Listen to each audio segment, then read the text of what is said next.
एकरा से कहा जहाँ गइल रहा है वहाँ वापस चल जा माई। हाँ। काहे से कि ये घर में और हमरे लाइफ में एकरा खातिर कोनो जगह नहीं खे।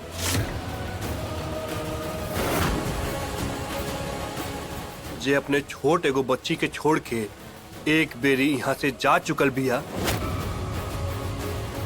वो दोबारा एक करे में हिचकिचाई नहीं।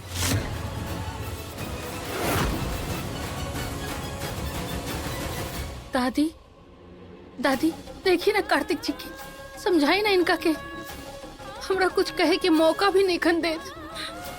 बोली ना।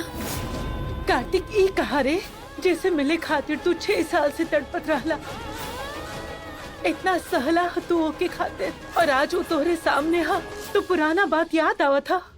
तो हर मति भ्रष्ट हो गई का बबुआ, कैसन बात करत बाड़ा। दादी रुआ ना जानता नहीं। का ना जानीला, हम सब जानीला कि मैया की कृपा से हमरे घर का लक्ष्मी हमरे घरे वापस लौट आइल है, और तू बड़ा क्यों के उल्टा पाँव लौटावत बड़ा। ए बबुआ, तो के ऊ एक एक दिन का कसम बा जो तू ओके बिना कटला हा।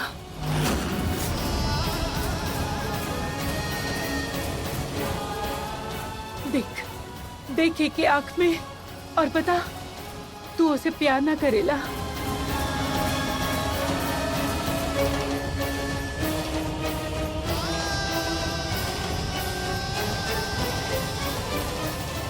हाय मोरी मैया, हे काजल रानी, तू तो बस आँख के कालिक बन के रह गई रे। देखा ना अम्मा के आँखी के तारा आज वो वैष्णवी ही है। बेटा जब तक हम जिंदा हैं तो से घर का बहू होए का और राधा का माँ होए का हक कोनो ना छीन सकेला। क्यों ना? हमरा मालूम रहे कि दादी हमरा के जरूर समझी। माई तू बतौलो नहीं, तू पापा के घरे जाता रो। पापा पापा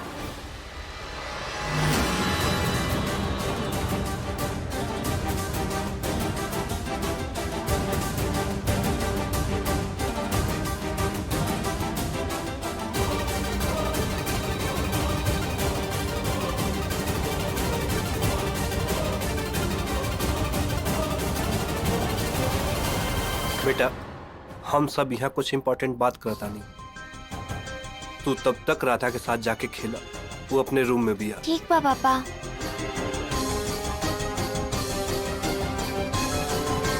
कौन है ये लड़की? ये वह लड़की बिया दादी जेकरा खातिर वैष्णवी कुछ साल पहले हमनी के राधा के छोड़ के चल गई।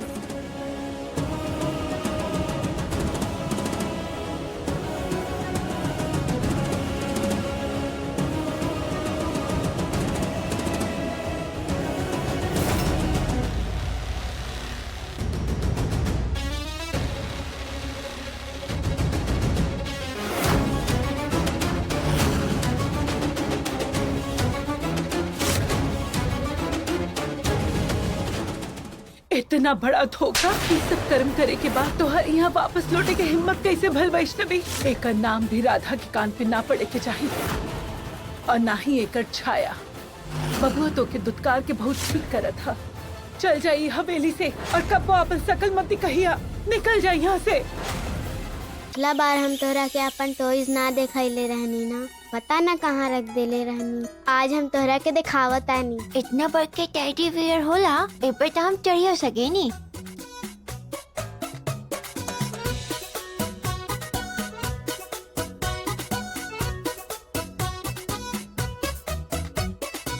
ई वाला डॉल था हमारे सारे फ्रेंड्स के पास बा, तोहरा पास नहीं खे? नहीं, हमरा लगे एगो गुड़िया बा और एगो बैट बॉल, जे सब मिलके खेल सकेला। बस 2 ही? हमरा लगे था इतना सारा टॉयज बा। हम तो भूल जानी हमरा लगे कितना टॉयज बा। पापा तो हमेशा नया टॉयज लाके दे बेलन। अरे ये गुड़िया टूट गइल बा, एकरा के फेंके के बा। फेंके काहे के बा? शरे तो टूटल बा, अब हम ठीक कर देता नी। ये अरे तू तो सच में जादूगर बाड़ू श्री। कैसे जोड़ देलू तू? अरे रीतू के गुड़िया के साथ हमेशा निकल जाला। हम ऐसे ही जोड़ देनी। माई हमने खातिर नया नया खिलौना थोड़े खरीद सकेली। कोई बात ना, हमरा लगे तो बहुत सारा टॉयज बा ना, तू जब चाहबू ए जाके खेल सकेलू।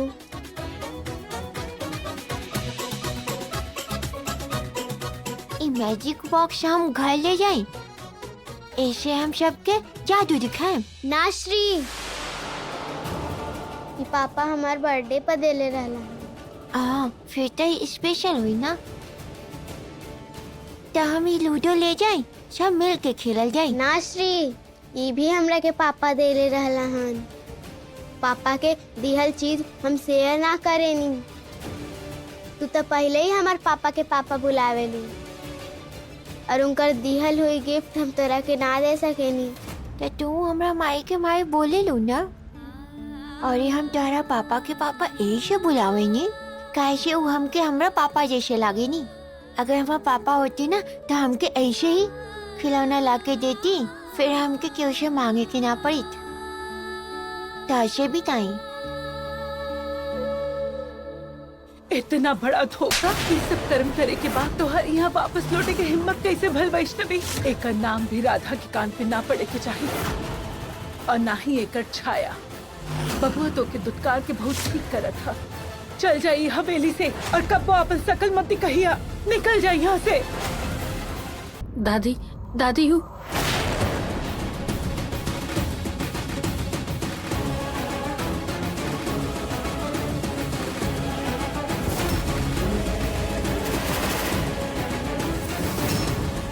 इतना बड़ा धोखा, ये सब कर्म करे के बाद तो हर यहाँ लौटे का हिम्मत कैसे भइल वैष्णवी।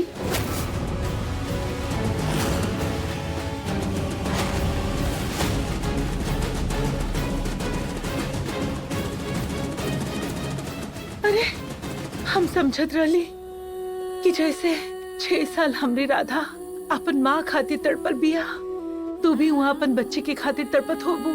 हमके का मालूम रहे कि तू एक पराई बच्ची के अपन छाती से लगाए अपन माँ की ममता का कसर पूरा करत रहलू। राधा के हिस्से के ममता तू केहू और के देत रहलू।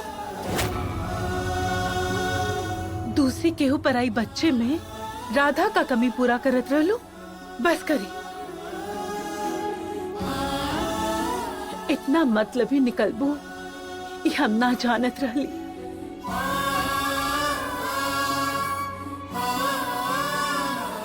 हमार बबुआ तोरे खातिर रोज रोज खून का आंसू रोत रहे। हम देख लिया सबसे छुप के होके से सकते हुए। राधा की नींद में अपन माँ माँ पुकारते हुए हम देख लिया। तोके का पता, का समझ में आई तोके। तू हमार दूध पियत बच्ची के छोड़कर ऊपर आई बच्ची के छाती से चिपकाकर होकर माँ बन के घूमत रहलू। लेकिन ये सब का गुनाहगार हम हैं। अपन बबुआ के, अपन परिवार के, कि तोके ब्याह के घर में हम लेके आईली।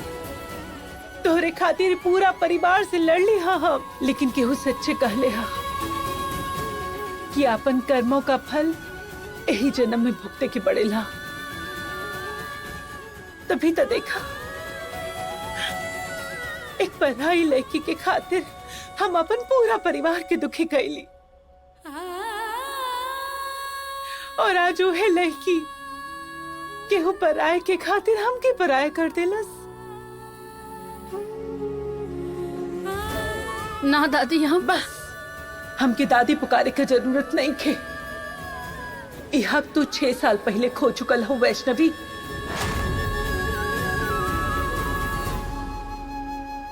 रहुआ जाके कुछ तड़का मारी। अब बेला आज तो आके देख के न वैष्णवी हमके हमार पाप छोट लागता। कार्तिक के साथ चाहे जौनो कुछ कहनी ओकरा के कबो ठुकरौनी नहीं। हाँ लेकिन तू अपन सगी दूध पीती बच्ची के छोड़ के चल गईलू हो। धिक्कार बा तोहरा ऊपर। छी।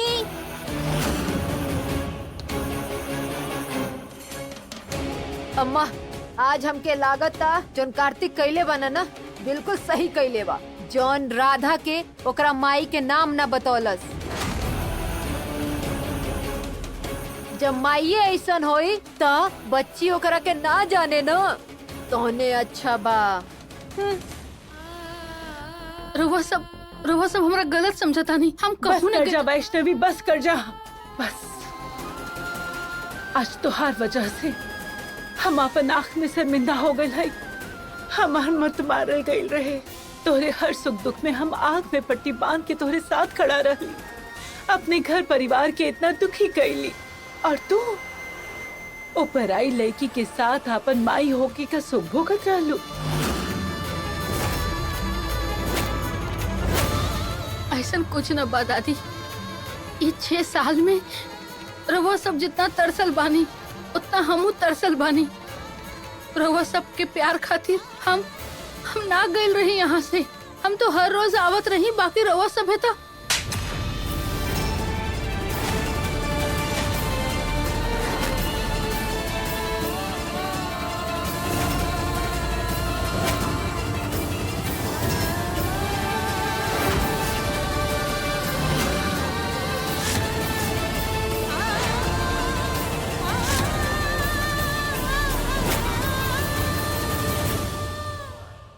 बस अब एक और शब्द नहीं और एक झूठ नहीं। ई सब करेगा कबो नौबते नावत वैष्णवी। अगर अपन दूध पियत बच्ची के नहीं छोड़ले हो तू, ओ पराई लड़की के बदले अपन लड़की के अपने छाती से लगैले हो तू, तो कार्तिक बबुआ देर से ही सही, लेकिन अब हम तो हर फैसला से 100% सहमत है। एकर नाम भी राधा के कान पे ना पड़े के चाहिए, ना ही एकर छाया।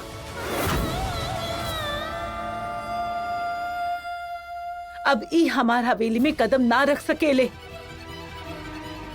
और राधा से मिलने का तो सवाल ही पैदा ना हो। बिल्कुल सही कहती अम्मा।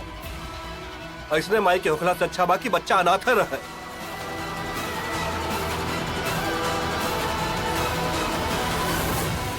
कहले नहीं ना हम, अब वापस आवे का जरूरत नहीं खे, राधा से मिले के जरूरत नहीं खे। जौने तरह 6 साल बिना तोहरे हमनी के जिंदगी कटले बानी जा, वही तरह आगे का भी जिंदगी काट लेवल जाई। कहाँ एलू यहाँ? ये सही बा कार्तिक जी। बोलते जाई बाकी सुनी ना। वो दिन भी रहुआ हमार एगो बात न सुननी और ना ही आज हमरा के बोले के मौका देता नहीं। अगर इतना ही नफरत करे नहीं रहुआ हमरा से, तो हमार नाम के पूजा करके रहुआ का साबित करे के चाहता नहीं बताई। ई पूजा वो वैष्णवी के खातिर हा जौन हमरे परिवार पर, हमरे खानदान पर जान छिड़कत रहे। ऊ लाचार औरत के खातिर हा जौन अपन संतान के जन्म त देलस, लेकिन ओकर सुख ना भोग सकल, भगवान के प्यारा हो गए। लेकिन आज तो के देख के हमार खून खौलत है।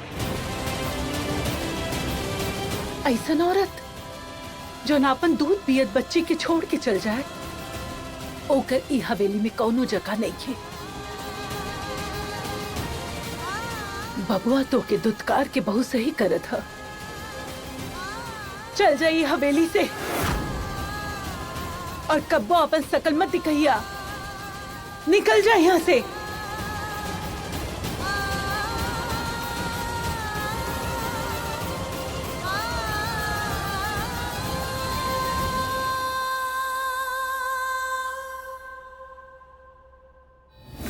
यस, पापा लोग तो बहुत सारा खिलौना ला के देवेलन। तोहरा पास खिलौने नहीं खे, तू बोर ना हो खेलू? नहीं माई बाड़ी ना, जब हम बोर होनी ना तो हमके कहानी सुना देली। रियली? कहानियाँ? हाँ कहानी, पंचनंद के, रामायण के और छठी मैया के।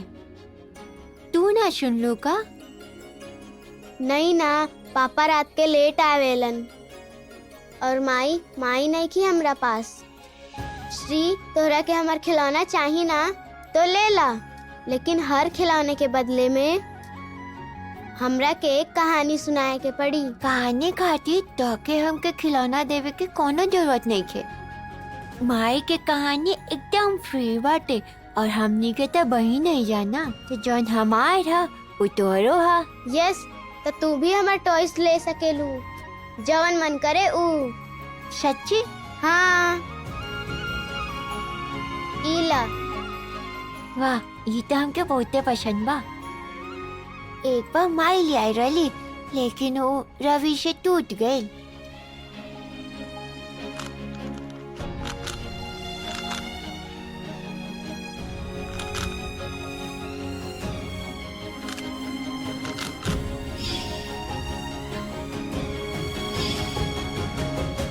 वाव, तू इतना जल्दी कर देलू एकरा के सॉल्व। इतना जल्दी तो बस पापा ही कर सकेले। तभी तो हम वहाँ के पापा कहनी। हमनी के दोनों जानी बहुत एक जैसे बानी जाना। और हम माई जैसन। और अब तू हमरा के एगो कहानी सुनावा। हाँ, काल जन माई सुनाले लड़ली वो सुनावता नहीं। जंगल में एगो शेर रहत रहे, ना ही बब्बा शेर।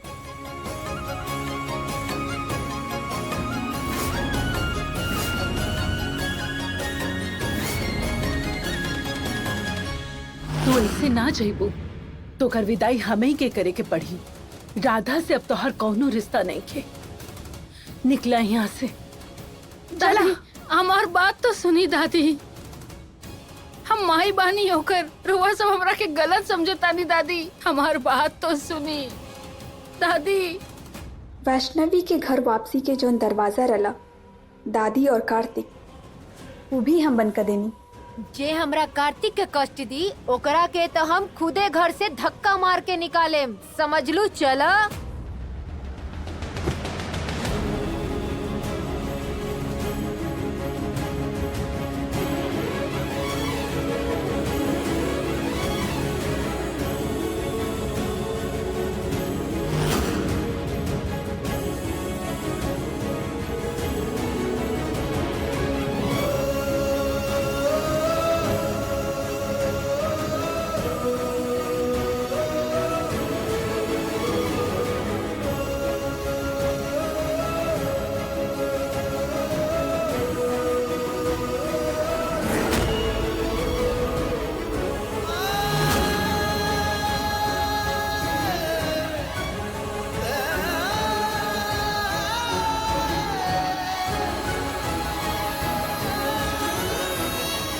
दूर हट जा बबुआ। जौन लड़की कब्बो तोहरे दुख का चिंता ना कइलस, तू काहे ओकर चिंता करत बड़ा? छोड़ दा ओके।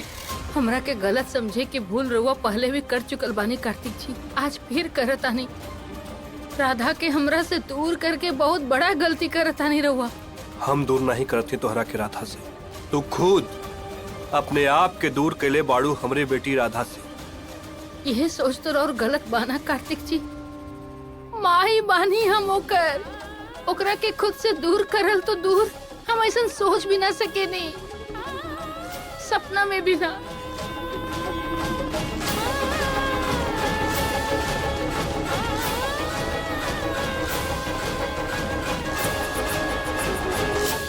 पंडित जी पूजा शुरू करी।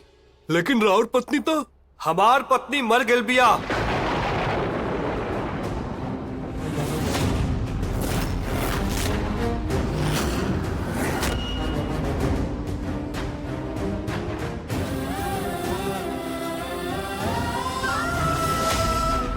आज से 6 साल पहले हमार पत्नी हमनी के रिश्ता के अंतिम संस्कार कर दिलस, और आज हम हमनी के प्यार और हमनी के रिश्ता के अंतिम संस्कार कर जाता है।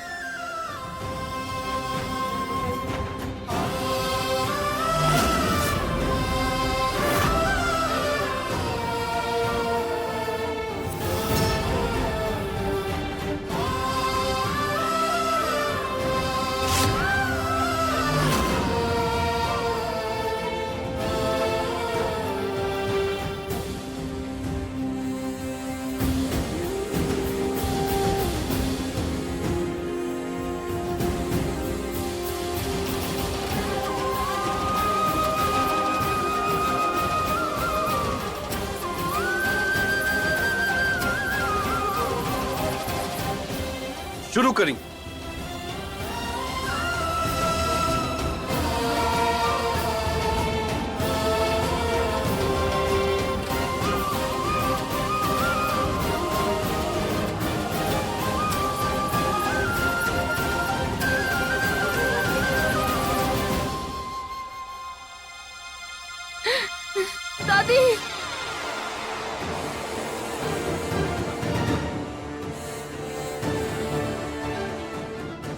अम्मा अम्मा दादी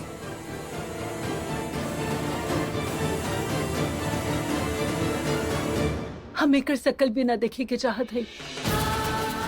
ले चला हमके।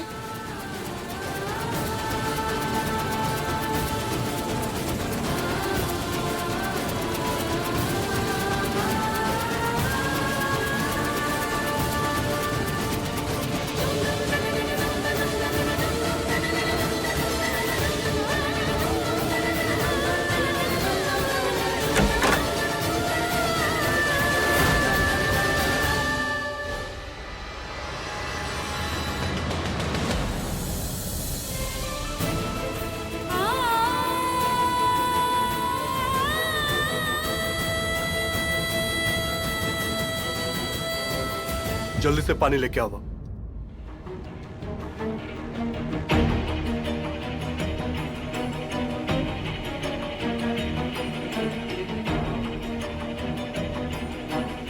पापा ही पानी पिया हुआ।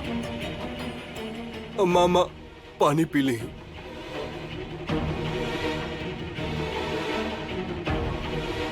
ठीक बानी? दादी अब ठीक बड़ी, तू जाके पूजा कला। ये पूजा अब ना हुई। हैं? ई जान के भी कि वैष्णवी जिंदा बिया, ये पूजा हम ना कर सकीला। लेकिन पर तू तो कहत रहला कि हाँ माई, हम कहले रहनी वैष्णवी के दुख पहुंचावे के खातिर हमके जवन कहे के होई हम कहब।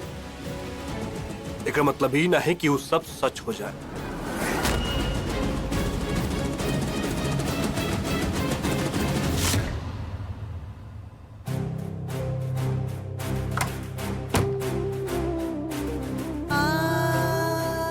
इतना बड़ा धोखा।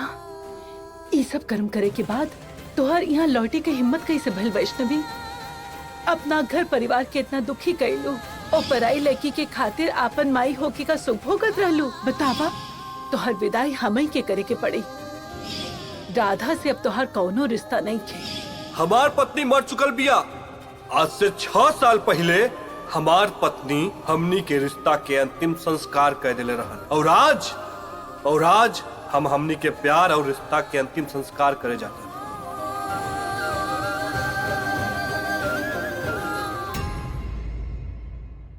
उर्मिला सही कहा था, इस शादी जितना जल्दी हो सके उतना ठीक बा। कल ही पंडित जी के बुला के कार्तिक और काजल का ब्याह करा देवे के चाहिए। काहे से कि कार्तिक और वैष्णवी का ब्याह करा के हम जोन गलती कैली है, जितना जल्दी हो सकेला उतने जल्दी सुधार देवे के चाहिए। ये कभी ना हो सकेला दादी।